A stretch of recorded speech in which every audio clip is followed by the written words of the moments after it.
Le Code pénal ou Al-Qanun al-Jina'i. C'est un de ces textes fondamentaux qui façonnent une nation. Mais au-delà d'un simple recueil de lois, c'est en réalité le reflet des valeurs d'une société, le document qui trace les lignes rouges à ne pas franchir. C'est lui qui structure la justice marocaine au quotidien.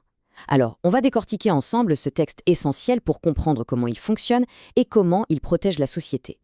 Alors, voilà notre programme. On va d'abord poser les bases. C'est quoi ce code? Ensuite, on verra les outils qu'il utilise, les peines et les mesures. Puis, on s'intéressera à la hiérarchie des crimes et à l'étendue de son application. Et on terminera sur une idée clé, pourquoi cette loi ne peut jamais rester figée. C'est parti. Ok, commençons par le commencement. Pour bien comprendre ce texte, il faut savoir ce qu'il est, mais aussi d'où il vient.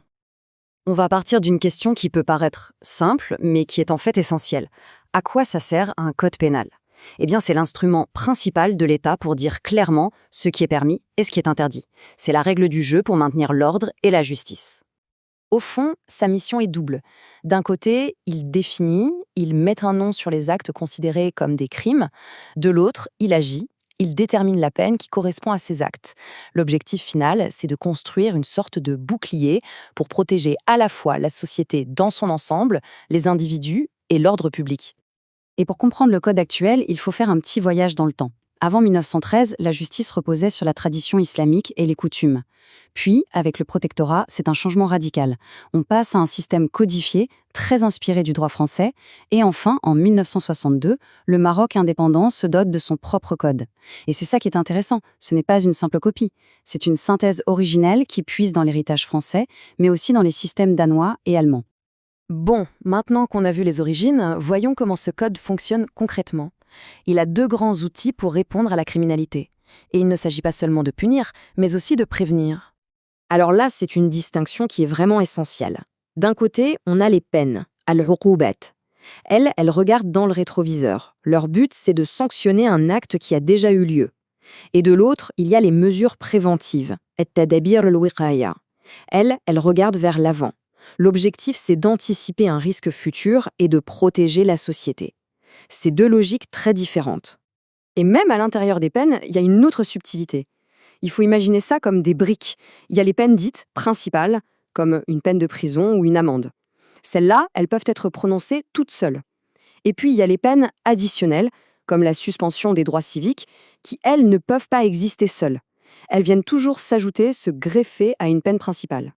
Bien sûr, toutes les infractions ne se valent pas. Voler une pomme, ce n'est pas la même chose qu'un crime grave.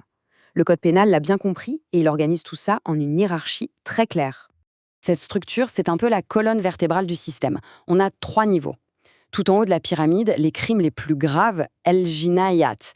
Juste en dessous, au niveau intermédiaire, on trouve les délits, el-junah, et tout en bas, les infractions les moins sérieuses, les contraventions, el-mukhalafat.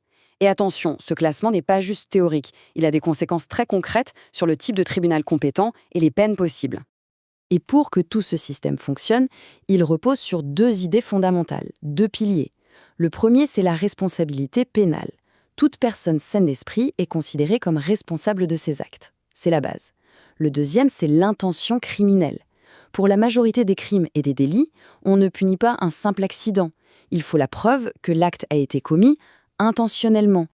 D'accord, mais alors, concrètement, de quoi parle ce code? Jusqu'où s'étend son pouvoir? Quels sont les comportements qui l'encadrent? On va voir que son champ d'action est vraiment très, très large.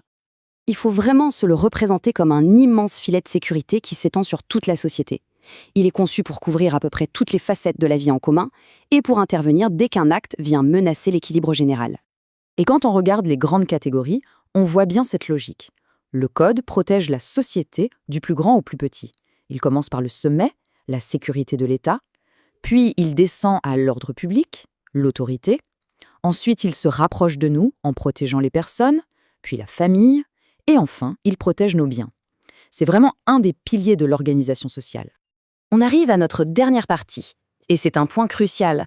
Il faut absolument comprendre que le code pénal n'est pas un texte gravé dans le marbre pour l'éternité. Au contraire, c'est un document vivant. C'est logique en fait. Une société, ça bouge tout le temps. La technologie évolue, les mentalités changent, de nouvelles menaces apparaissent. Une loi qui resterait figée deviendrait très vite déconnectée de la réalité et donc inutile.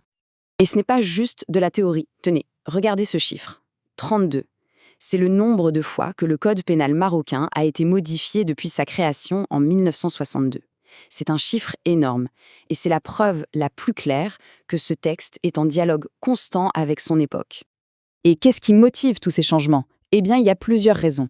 Il faut s'adapter à des menaces qui n'existaient pas avant, comme la cybercriminalité ou le terrorisme moderne. Il y a aussi la volonté de s'aligner sur les conventions internationales.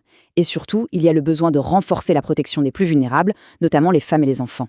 Chaque modification est un peu comme une photo de la société marocaine à un instant T, montrant ce qui est devenu une priorité. Et tout ça, ça nous amène à une dernière question, une question ouverte. Ce code a su s'adapter aux défis du passé et du présent. Mais demain, face à l'intelligence artificielle, aux crises environnementales, aux nouvelles formes de relations sociales, quels seront les prochains grands défis que la loi devra relever pour continuer à définir ce qui est juste ? La question reste entière.